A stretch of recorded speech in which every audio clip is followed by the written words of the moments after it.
ऐसे स्टूडेंट्स जिन्होंने कक्षा 12 पास कर ली है, जो बीएससी, बीए, बीकॉम या कुछ अन्य पढ़ाई कर रहे हैं, या जो 12th का रिजल्ट का इंतजार कर रहे हैं, या जो 12th में हैं, सभी के दिमाग में एक चीज़ रहती है कि हम 12th कर रहे हैं तो 12th के बाद टॉप ऐसी नौकरी मिल जाए मेरे को कि 8 से 5, 8 से 6 यानी ऑफिस की नौकरी मिल जाए, गवर्नमेंट नौकरी मिल जाए और आपका 40 से 50 हज़ार रुपये महीने मंथली आपका आता रहे और लगातार ये सैलरी भी आपकी बढ़ती रहे। हर किसी इंसान का यही सपना होता है। पढ़ाई इसीलिए कर रहे हैं कि हमारा फ्यूचर वेल सेटल्ड हो जाए और हम अपनी लाइफ को सेटल कर लें, हमारे बच्चे एकदम अच्छी पढ़ाई, अच्छी एजुकेशन लें और उनका भी अच्छा फ्यूचर हो। इसीलिए हम इतनी पढ़ाई करते हैं, इतना दिन रात मेहनत करते हैं, राइट। तो आपके लिए सही दिशा और सही नौकरी का चयन करना भी एक बहुत ज़रूरी होता है। तो आज ऐसी ही एक खूबसूरत सी वीडियो या वैकेंसी के बारे में आपको बताने वाला हूं। 12th पास करने वाले सभी स्टूडेंट इसमें अप्लाई कर सकते हैं, चाहे वो साइंस का स्टूडेंट है, चाहे कॉमर्स का है, चाहे वो आर्ट साइड का है। यानी कि किसी भी स्ट्रीम से आपने यदि 12th पास कर रखी है, चाहे, और ऐसा भी नहीं है कि वो यूपी बोर्ड से ही हो, किसी भी बोर्ड से आपने, मतलब ये है कि आपने पूरे इंडिया में कहीं से भी 12th पास कर रखी है तो आप इस जॉब्स के लिए अप्लाई कर सकते हो। तो आज की इस वीडियो में मैं बात करने वाला हूं एसएससी CHSL क्या होता है, इसकी संपूर्ण जानकारी कि यानी कि पेपर कहाँ, कितने, कैसे होते हैं और साथ में आपको सैलरी कितनी मिलेगी, सिलेक्शन प्रोसेस क्या होगा, पेपर यानी फॉर्म भरने से लेकर आपकी जॉब लगने तक की सारी जानकारी मैं आपको देने वाला हूं इस वीडियो में, राइट। चलो स्टार्ट करते हैं। देखिएगा, ये एसएससी से ही नाम पता चल रहा है, स्टाफ सिलेक्शन कमीशन यानी कि कर्मचारी चयन आयोग। ये आपकी एक संस्था है जो कि अलग अलग विभागों में, सरकारी विभागों में क्या करती है, यानी भर्ती कराती है। एक प्रकार से ये भर्ती बोर्ड है, राइट। और ये भर्ती बोर्ड अलग अलग, जैसे एसएससी GD यानी सरकारी चयन आयोग यानी कर्मचारी चयन आयोग, जनरल ड्यूटीज के तहत में BSF, ITBP और मतलब अन्य फोर्सेस जैसे BSF, ITBP, CRPF, NIA, ठीक है ना, SSB, इनमें कांस्टेबल की भर्ती कराती है। ऐसे ही ये आपकी एसएससी CHSL मतलब कंबाइंड हायर सेकेंडरी लेवल, यानी कि हायर सेकेंडरी लेवल का मतलब 10+2 की बात चल रही है। तो इसमें क्या होता है, 12th पास के लिए ये स्पेशली बनाई गई है।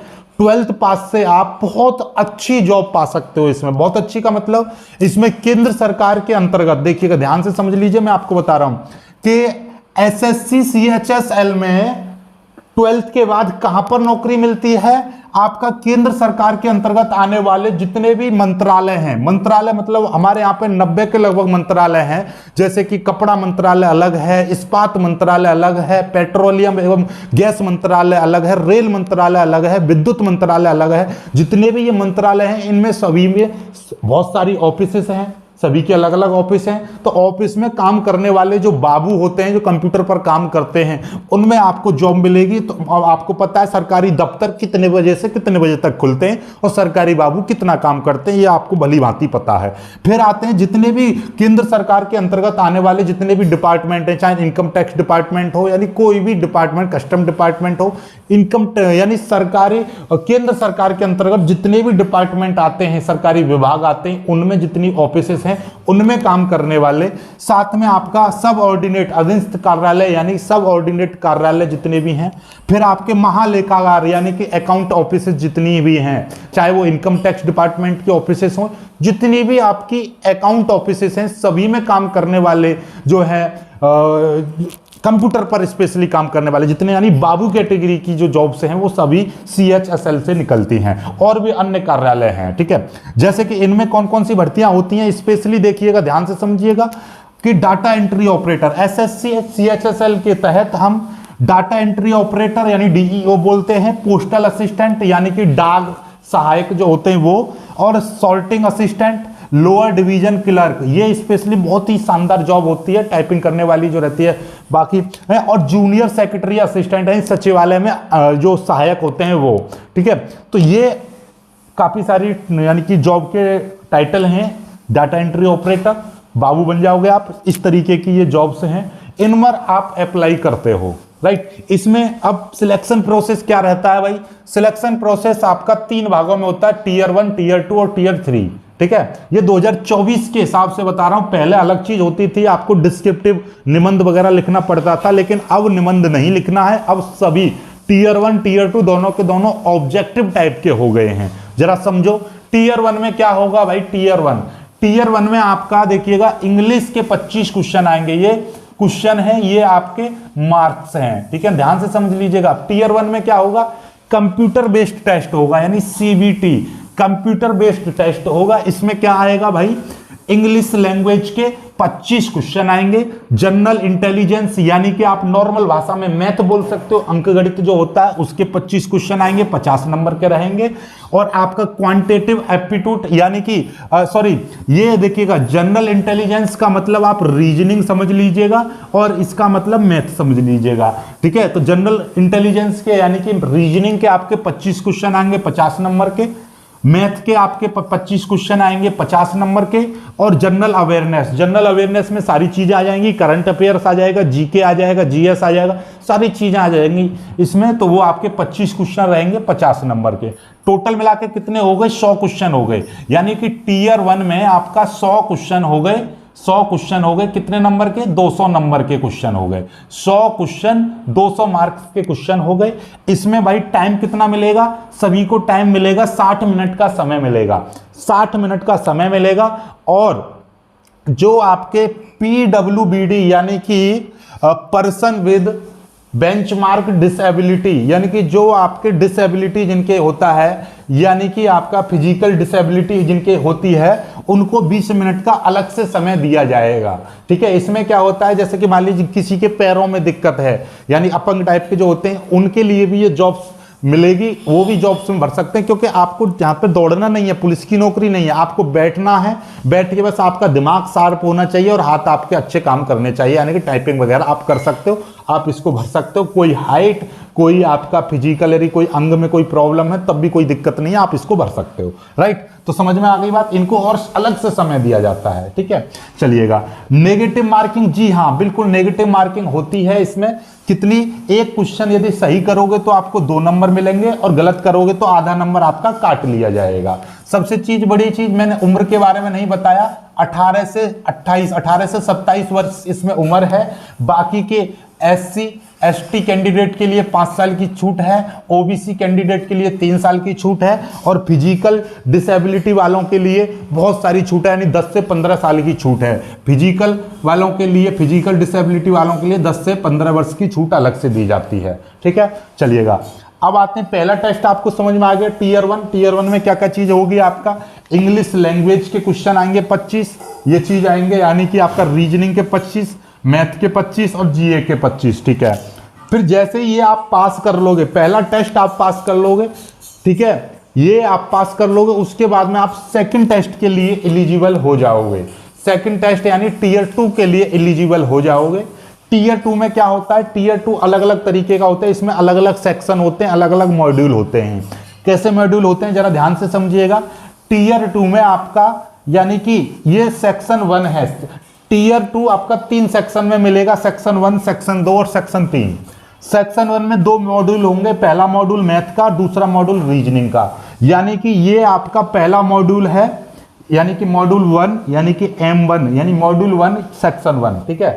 तो सेक्शन 1 में क्या होगा भाई, सेक्शन 1 में आपका यानी मॉड्यूल ऐसा समझ लीजिएगा, टीयर 2 जो एग्जाम है आपका 3 सेक्शन में होगा, सेक्शन 1, सेक्शन 2, सेक्शन 3।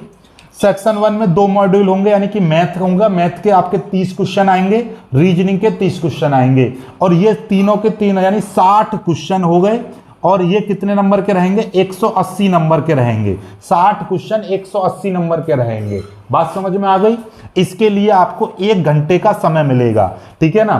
फिर ये एक ही दिन में होंगे, एक ही दिन में पेपर होंगे, एक ही उसमें कंप्यूटर पर दिखाई देगा, 3-4 मॉड्यूल अलग से दिखाई देंगे। फिर सेक्शन 2 में क्या है, इंग्लिश लैंग्वेज, यानी कि वही इंग्लिश लैंग्वेज के क्वेश्चन रहेंगे 40, और जनरल अवेयरनेस के क्वेश्चन रहेंगे 20। ये भी 60 क्वेश्चन है, यानी कि 60 क्वेश्चन आपके 180 नंबर के रहेंगे। फिर उसके बाद में आपका सेक्शन 3 कंप्यूटर नॉलेज टेस्ट, यानी कंप्यूटर के 15 क्वेश्चन रहेंगे, 15 क्वेश्चन रहेंगे, ये भी आपके 45 नंबर के रहेंगे। ध्यान से समझ लीजिएगा, ये 15 क्वेश्चन 45 नंबर के रहेंगे। टोटल मिला के यानी कि आपका एवरी क्वेश्चन 3 नंबर का रहेगा, सही क्वेश्चन करोगे आपको 3 नंबर का समय मिलेगा और 3 नंबर मिलेंगे, और नेगेटिव मार्किंग के लिए आपको 1 नंबर दिया जाएगा नेगेटिव में, यानी गलत क्वेश्चन कर दोगे तो आपका 1 नंबर काट लिया जाएगा। सही क्वेश्चन के लिए 3 नंबर और गलत क्वेश्चन के लिए 1 नंबर दिया जाएगा। इसमें क्या है, ये सेक्शन 1 के लिए 1 घंटा दिया जाएगा 60 क्वेश्चनों के लिए, दूसरे सेक्शन के लिए आपको 1 घंटा मिलेगा, और ये कंप्यूटर वालों के लिए 15 मिनट का दिया जाएगा समय, यानी 15 क्वेश्चन के लिए 15 मिनट का समय दिया जाएगा।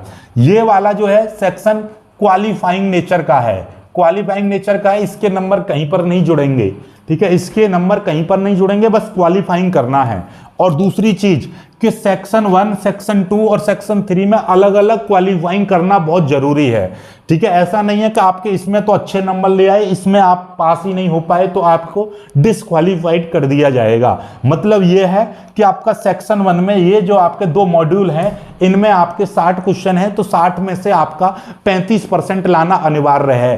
35% नहीं आएंगे तो आपको डिस्क्वालीफाइड कर दिया जाएगा। बात समझ में आई बात, ठीक है ना। ऐसे ही इसमें अलग से आपको क्वालिफाइड हो रहा है, इन दोनों सब्जेक्ट में, इन दोनों में अलग से क्वालिफाइड होना है। इसके लिए आपके 60 क्वेश्चन है, इनमें से 35%, इनमें से 35% कम से कम लाने जो पास माने जाओगे, राइट। चलिएगा, फिर आपका सेक्शन 3, ये तो क्वालिफाइंग नेचर का है ही, ठीक है, ऑलराइट। अब आते हैं आपका फिर टीयर 3 आता है, टीयर 3 में क्या है भैया, स्किल टेस्ट और टाइपिंग टेस्ट। ध्यान से समझिएगा, एक दिन ये पेपर होगा, इसकी मेरिट बनेगी, फिर कुछ महीने बाद ये पेपर होगा, फिर ये पेपर हो जाएगा, इसमें आपके नंबर आ जाएंगे, उसके बाद में आपका तुरंत स्किल टेस्ट होगा, ठीक है। स्किल टेस्ट क्या है, स्किल टेस्ट में आपका देखिएगा, ये है आपका स्किल टेस्ट। स्किल टेस्ट में, स्किल टेस्ट केवल और केवल उनके लिए होगा, DEO यानी डाटा एंट्री ऑपरेटरों के लिए केवल स्किल टेस्ट होगा। और टाइपिंग टेस्ट कौन के लिए होगा, टाइपिंग टेस्ट उनके लिए होगा जो LDC या JSA यानी कि जूनियर सेक्रेटरी असिस्टेंट के लिए जिन्होंने भरा है, उनका टाइपिंग टेस्ट होगा, या लोअर डिवीजन क्लर्क हैं उनका टाइपिंग टेस्ट होगा। और जो भी स्टूडेंट जो आपके मिनिस्ट्री ऑफिस में भरेंगे उनके लिए भी आपका ये स्किल टेस्ट होगा, लेकिन उसका लेवल इस लेवल से कम हो जाएगा। जैसे कि स्किल टेस्ट में क्या होता है, जैसे टाइपिंग होती है उसी तरीके से उसमें भी पैराग्राफ लिखना होता है, लेकिन उसमें पैराग्राफ पूरा एक साथ मिलेगा, उसमें लिखना होगा, उसमें टाइपिंग होती है आपकी, केवल टाइपिंग। उसमें आपका स्किल टेस्ट कंप्यूटर से रिलेटेड टेस्ट होते हैं, ठीक है, टाइपिंग टाइप का ही होगा। इसमें क्या होता है, 15,000 वर्ड प्रति घंटा के हिसाब से आपको सही वर्ड टाइप करने, 1 घंटा में 15,000 वर्ड टाइप करने वाली स्पीड होनी चाहिए, लेकिन ये 15 मिनट का ही टेस्ट होगा, उसी से औसत स्पीड आपकी निकाली जाएगी। ऐसे ही टाइपिंग टेस्ट में क्या है, आपका 30 वर्ड प्रति मिनट, हिंदी की करोगे तो 30 वर्ड प्रति मिनट के हिसाब से करनी पड़ेगी, और इंग्लिश की करोगे तो 35 वर्ड प्रति मिनट के हिसाब से आपको टाइपिंग करनी होगी। इसमें 10 मिनट का टेस्ट होगा, इसमें 15 मिनट का टेस्ट होगा। ये दोनों के दोनों एक ही दिन टेस्ट होंगे, ठीक है। जो स्टूडेंट, ये दोनों टेस्ट नहीं देने हैं आपको, केवल एक टेस्ट होगा, या ये जो DEO के लिए भरेंगे उनका ये टेस्ट होगा, बाकी के लिए ये वाला टेस्ट होगा, ठीक है। ये टाइपिंग टेस्ट है ये वाला, ठीक है।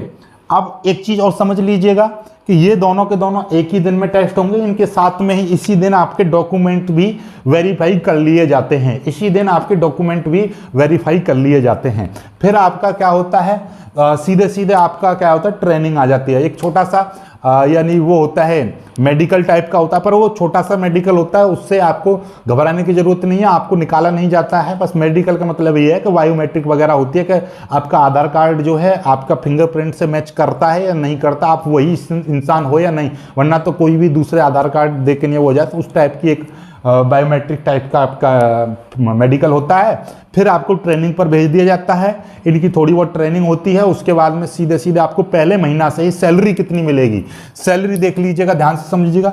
डाटा एंट्री ऑपरेटरों